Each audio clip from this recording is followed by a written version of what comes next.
The office was a graveyard of whispers that Monday morning, the kind of silence that screams louder than words. I stood frozen by the coffee machine, my heart pounding as the news sank in. Sarah had been fired, her desk cleared out before dawn. Her crime? Loving Vivian Cole, our enigmatic chief, in a way that was too reckless, too visible, too human.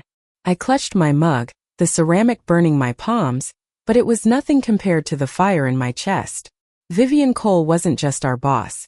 She was the sun we all orbited, her presence commanding and radiant. At 35, she carried herself with the grace of someone who'd fought for every inch of her success, her dark eyes sharp enough to cut through lies but soft enough to make you want to confess everything. I'd been her assistant for 2 years, memorizing the cadence of her voice, the way her lips curved when she was pleased, the rare moments her guard slipped. And I was in love with her hopelessly, dangerously, irrevocably. The office buzzed with cautious glances, everyone pretending to work while stealing looks at Vivian's glass-walled office. She sat at her desk unfazed, her dark hair pulled back, her suit pristine. But I knew her better than most. The slight furrow in her brow, the way her pen tapped rhythmically against her notebook, it was her tell. She was shaken too, even if she'd never admit it. Sarah's firing wasn't just a warning, it was a guillotine. She'd been bold, leaving love notes on Vivian's desk, whispering her feelings in late-night meetings. Someone, probably Mark from HR, the weasel, had ratted her out. The company's unspoken rule was clear. Love the work, not the woman in charge. But as I watched Vivian through the glass, her head bent over a report, I knew I was doomed. I couldn't stop. Not now. Not ever. Elena, you're spilling. A voice snapped me back. My colleague, Jen, pointed at the coffee dribbling over my mug's edge. I muttered an apology, wiping it up, but my eyes drifted back to Vivian. Jen followed my gaze, her expression softening. Careful, she whispered. You don't want to end up like Sarah. I forced a smile, but my stomach twisted. Jen didn't know the half of it. For months I'd been treading a tightrope, hiding my feelings while working inches from Vivian. Every late night, every shared laugh, every accidental brush of her hand against my night was torture and ecstasy. I'd typed her emails, scheduled her life, and memorized her coffee order. Black, 1 sugar, scalding hot. But it was the quiet moments that undid me. The way she'd look up from her desk, her eyes locking with mine, like she saw something in me I hadn't dared name. That afternoon, Vivian called me into her office. The air felt heavier as I stepped inside, closing the glass door behind me. Elena, she said, her voice low, controlled.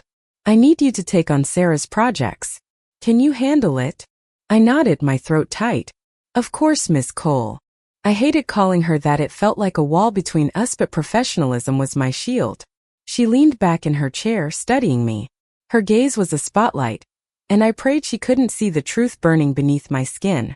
You're not like Sarah, she said suddenly, her tone softer, almost curious.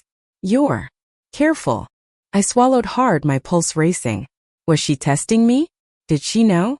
I just want to do my job well, I said, the lie tasting bitter. She smiled faintly, a flicker of something unreadable in her eyes. Good. I rely on you, Elena. More than you know. Those words haunted me as I left her office, my heart a tangled mess of hope and fear. She relied on me. But did she feel anything more? Or was I just another employee, disposable like Sarah? That night I stayed late, burying myself in Sarah's old files to distract from the ache in my chest. The office was empty, the city lights glittering through the windows. Vivian was still there, her office glowing like a beacon. I glanced up, and there she was, standing in her doorway watching me. Elena, go home, she said, but her voice was gentle, almost tender. She crossed the room, her heels clicking softly, and stopped by my desk. You work too hard. So do you, I replied before I could stop myself. Her laugh was soft, disarming, and for a moment, the walls between us seemed to crumble. Touché, she said, leaning against my desk. Her perfume something warm, like sandalwood, wrapped around me, dizzying. Why do you stay so late? You could be out there living your life. I hesitated, my heart pounding. I like it here, I said, my voice barely above a whisper. With you.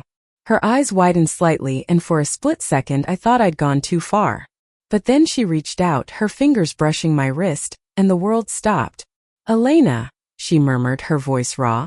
You're dangerous. Before I could respond, she pulled back, her expression shuddering.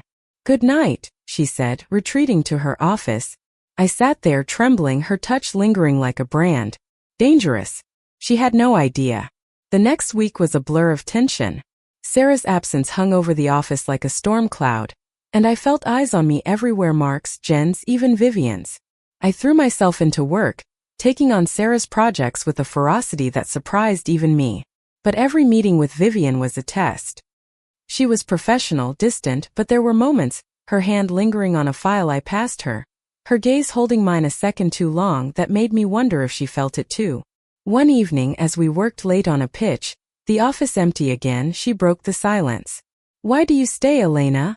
She asked, her voice quiet but piercing. You're young, brilliant. You could go anywhere. I looked at her, my heart racing. Because I believe in you, I said, the truth slipping out before I could stop it. In what you're building here. She stared at me, something raw flickering in her eyes. You're too good for this place, she said softly. For me. My breath caught. You don't get to decide that, I said, my voice shaking. I choose where I want to be. For a moment, neither of us moved. The air crackled with unspoken words, with everything we couldn't say. Then her phone buzzed, shattering the moment. She glanced at it, her face hardening. Go home, Elena, she said, her voice clipped. Now. I left, my heart in pieces, but I knew one thing. I wasn't giving up. Not on her. Not on us. The days that followed were a tightrope walk over a chasm of my own making. Every glance from Vivian felt like a spark. Every curt nod a reminder of the distance she was trying to keep. But I couldn't unfeel her touch on my wrist, couldn't unhear the way she called me dangerous, like I was a secret she both craved and feared. The office had settled into an uneasy rhythm, Sarah's firing fading into whispers, but the tension between Vivian and me only grew. I buried myself in work, taking on more than I should: spreadsheets, presentations, client calls. Anything to keep my mind off the way her eyes lingered when she thought I wasn't looking. Jen noticed, of course. You're burning out, Elena, she said one afternoon, her voice low as we stood by the printer. Or is it something else? I forced a laugh, deflecting. Just trying to keep up with the boss. But Jen's knowing look told me she wasn't fooled. She didn't push though, and I was grateful. The last thing I needed was another pair of eyes watching me too closely. Vivian, meanwhile, was a fortress. She was all business in meetings, her voice crisp, her decisions final. But late at night, when the office emptied and it was just us, the cracks in her armor showed. One evening, as we finalized a contract, she leaned back in her chair, rubbing her temples. You ever feel like you're fighting a war you can't win? She asked, her voice barely audible. I looked up from my laptop, startled. Sometimes, I said carefully. But you're Vivian Cole. You don't lose. She laughed, a bitter sound that cut through me. You'd be surprised, Elena. Her eyes met mine, and for a moment, I saw the weight she carried, the pressure of being the untouchable chief, the woman who could never falter. I wanted to reach across the desk to tell her she didn't have to be perfect, not with me. But the moment passed and she straightened, her mask back in place. The next day, trouble arrived in the form of a company-wide email from HR. New workplace conduct policy. It read, outlining stricter rules on personal relationships in the office. The timing wasn't a coincidence. Sarah's firing had rattled the higher-ups, and this was their way of tightening the leash. I felt a chill reading it, knowing it was aimed at people like me, people who dared to feel too much. That afternoon, Vivian called an emergency meeting. The conference room was packed, the air thick with unease. She stood at the head of the table, her presence commanding despite the shadows under her eyes. This policy is non-negotiable, she said, her voice steady. We're here to work, not to complicate things. Understood. Her eyes swept the room, landing on me for a fraction of a second. My heart sank. Was this her way of drawing a line? Of telling me to back off? I nodded along with everyone else, but inside I was screaming. I wasn't Sarah. I wouldn't be reckless. But I couldn't stop loving her, no matter how many policies they threw at us. After the meeting, I lingered in the break room trying to steady my breathing. Jen found me there, her expression grim. They're watching her closely now, she whispered. The board. HR. They think she's too magnetic. People get attached. I stared at her, my stomach twisting. What are you saying? I'm saying be careful, she said, her voice urgent. You're not invisible, Elena. And neither is she. That night I couldn't sleep. Jen's words echoed in my head, mingling with Vivian's fleeting touches, her guarded smiles. I was playing with fire, but the thought of walking away off leaving her was unbearable. I needed to know if she felt anything, if there was even a chance. The next evening I found my chance. We were working late again, the office a quiet cocoon around us. Vivian was at her desk, her jacket off, her sleeves rolled up, a rare glimpse of vulnerability. I brought her a coffee, setting it down with a shaky hand. You look tired, I said softly. She glanced up, her eyes softening. So do you. She took the coffee, her fingers brushing mine, and I felt that familiar jolt. Why do you do this, Elena? Stay here night after night. I took a deep breath, my heart pounding. Because I care, I said, my voice trembling. About the work. About you. Her breath hitched, and for a moment the world narrowed to just us. She stood, closing the distance between us, her eyes searching mine. You can't say things like that, she whispered, but her voice was raw, unguarded. You don't know what it does to me. Then tell me, I said, stepping closer, reckless. What does it do? She froze, her lips parting, and I saw the war in her eyes, duty versus desire, fear versus something deeper. Elena, she said, her voice breaking, you're making this impossible. Before I could respond, she leaned in, her lips brushing mine, soft and hesitant like a question. My heart exploded and I kissed her back, pouring every unspoken word, every hidden glance into it. It was brief, electric, and then she pulled away, her eyes wide with panic. We can't, she said, stepping back. I can't. You saw what happened to Sarah. I'm not Sarah, I said, my voice fierce. I'm not afraid. But I am, she whispered, and the rawness in her voice broke something in me. She turned away, her shoulders rigid, and I knew she was rebuilding her walls. I left her office that night, my lips still tingling, my heart a battlefield. I wasn't giving up, but I was terrified. The policy, the board, Sarah's ghost, they loomed over us, threatening to crush whatever this was before it could begin. But as I walked home through the city's neon glow, I made a promise to myself. I'd fight for her no matter the cost. The kiss changed everything and nothing. It was a secret we both carried, a fragile spark in a world ready to douse it. I walked into the office the next morning, my heart a live wire, half expecting Vivian to avoid me, to pretend it never happened. But when our eyes met across the crowded bullpen, her gaze held mine, intense, conflicted but not cold. It was enough to keep me hoping, even as fear gnawed at my edges. The new policy hung over us like a blade.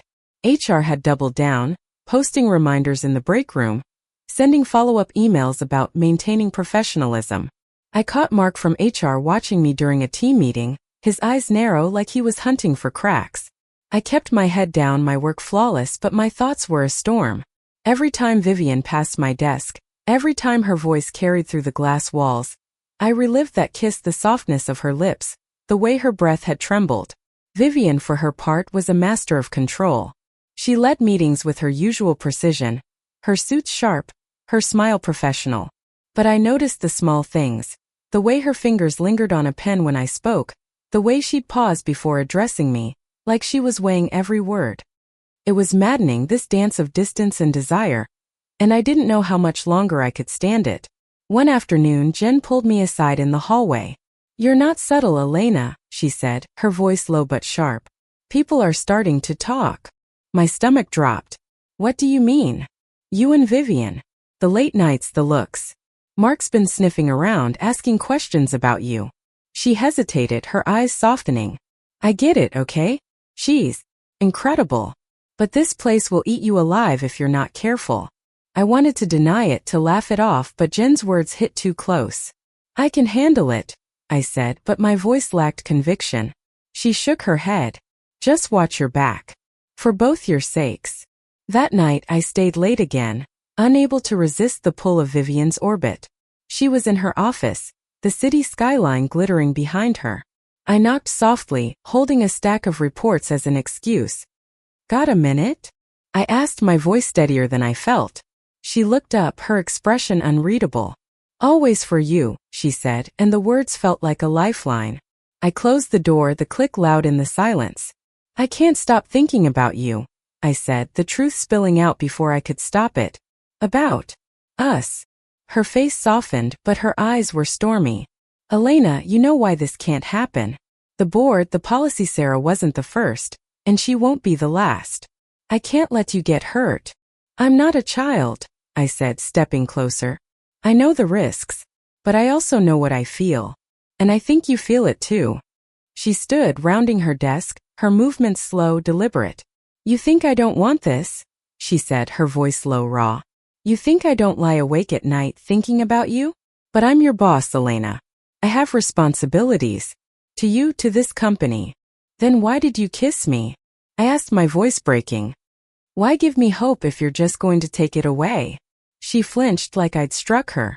Because I'm weak, she whispered. Because you make me forget who I'm supposed to be. I reached for her hand, my heart pounding. You don't have to be anything but yourself with me. For a moment she let me hold her hand, her fingers trembling in mine. Then she pulled away, her expression hardening. We can't do this. Not here. Not now.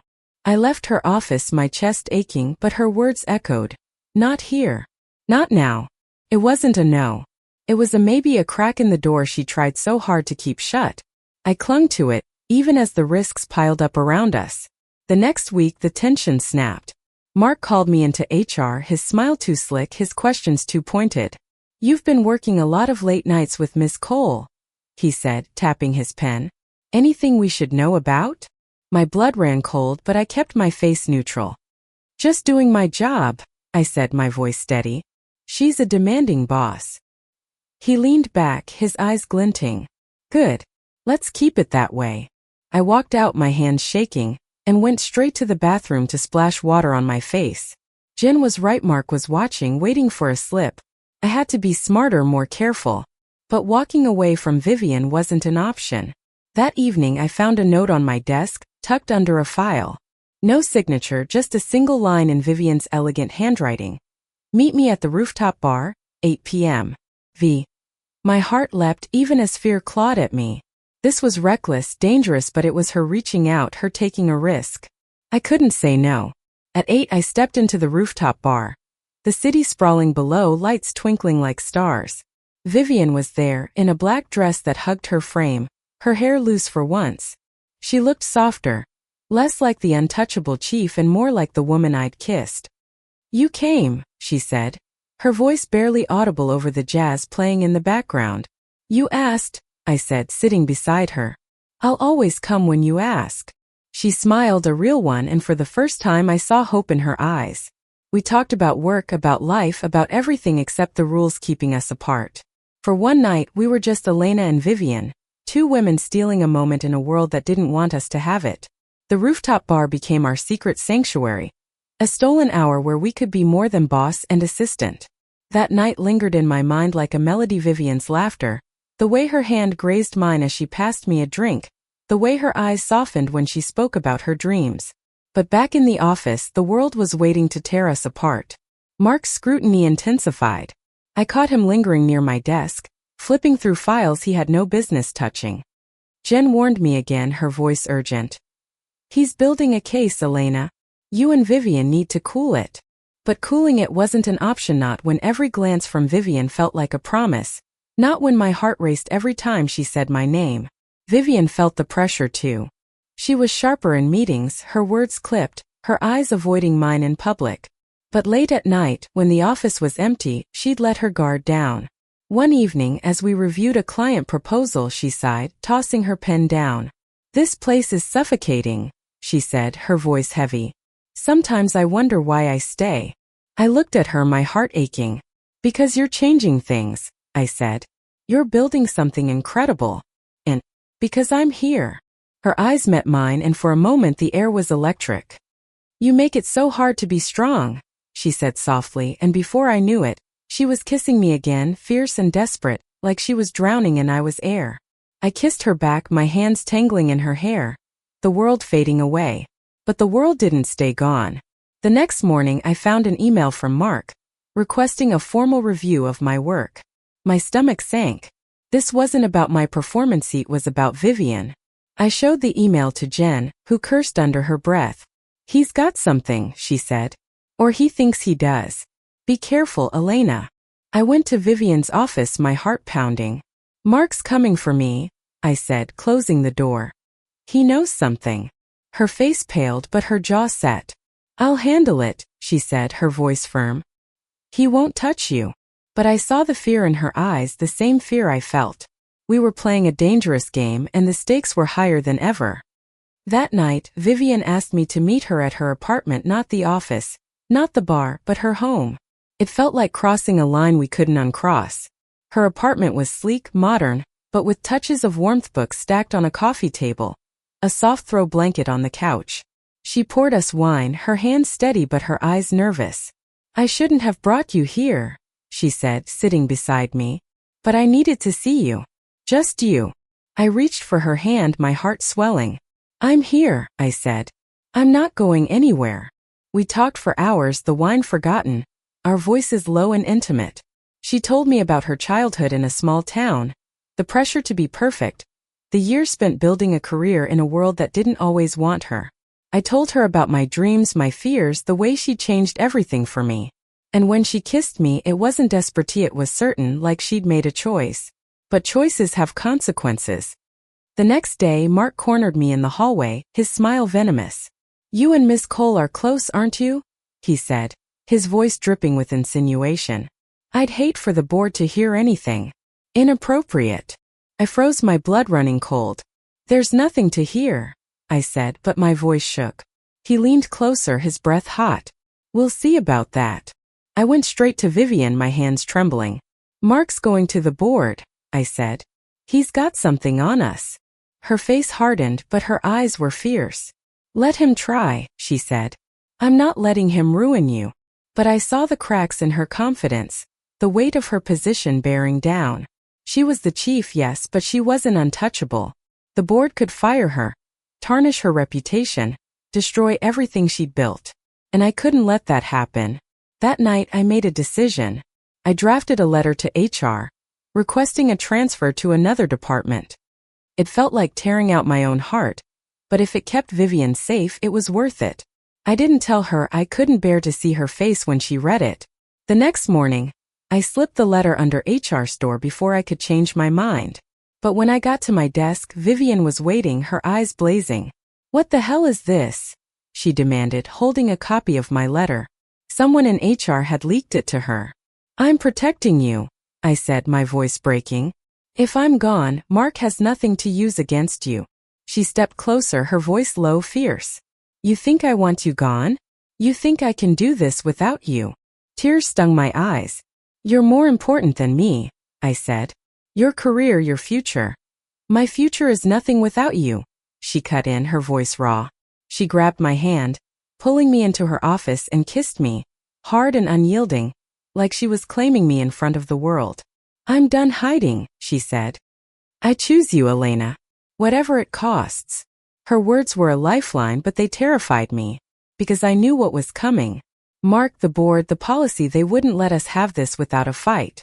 Vivian's words echoed in my heart, a vow and a challenge. "I choose you." But the world wasn't kind to choices like ours. The office felt like a minefield, every glance a potential explosion. Mark's smirk grew bolder, his presence a constant threat, and I knew he was biding his time, waiting for the perfect moment to strike. Vivian, though, was a force. She walked into work the next day with a fire in her eyes, her chin high, daring anyone to challenge her. She called a meeting with the board, her voice steady as she presented our latest project, but I saw the tension in her shoulders, the way her fingers gripped the podium. She was fighting for more than the company now, she was fighting for us. I tried to focus on my work, but my mind was a storm. Jen caught me in the break room, her face pale. "Mark's been meeting with the board," she whispered. "He's got proof, mails, late-night security footage. He's saying you and Vivian are involved." My heart stopped. "What kind of proof?" "Enough," she said grimly. "He's pushing for her resignation." I felt the world tilt. Vivian had built this company from nothing, poured her soul into it. Losing it would break her, and I couldn't let that happen. I marched to her office, my hands shaking, but she was already on the phone, her voice sharp. I don't care what he thinks he has, she snapped. I'm not going anywhere. She hung up as I entered, her eyes softening when she saw me. Elena, she said, her voice gentler. You don't need to worry. Don't lie to me, I said, my voice breaking. Mark's going to the board. He's got evidence. Her jaw tightened, but she didn't look away. Let him. I'm done playing their game. That night we met at her apartment again, the city's glow filtering through her windows. She poured us wine, but neither of us drank. Instead, she took my hand, pulling me close.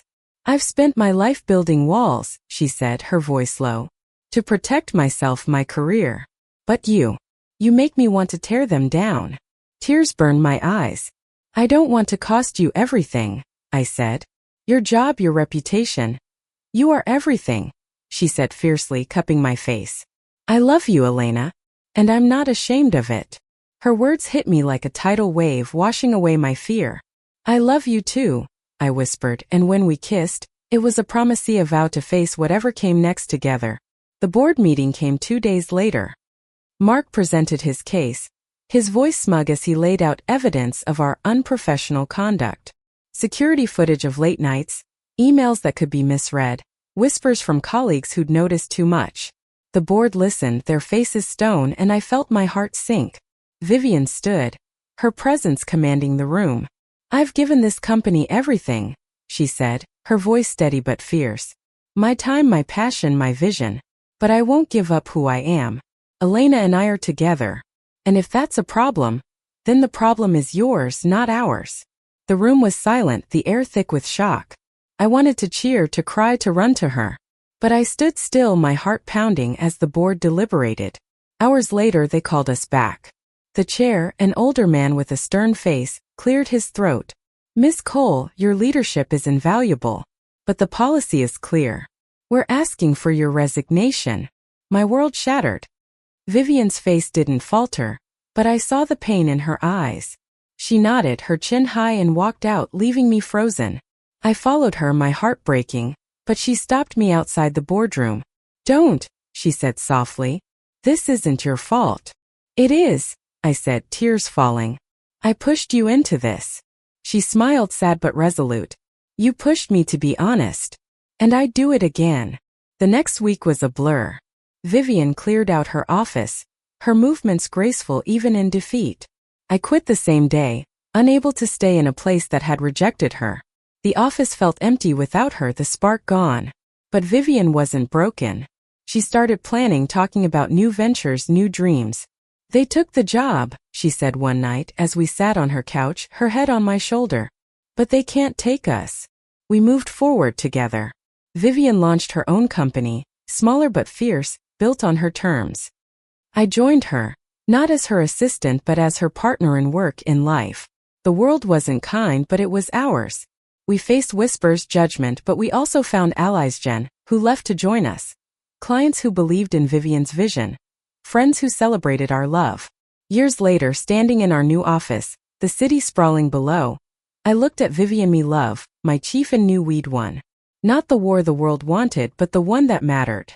We'd chosen each other, and that was enough. Thank you for listening. Like and subscribe to get notifications about next videos.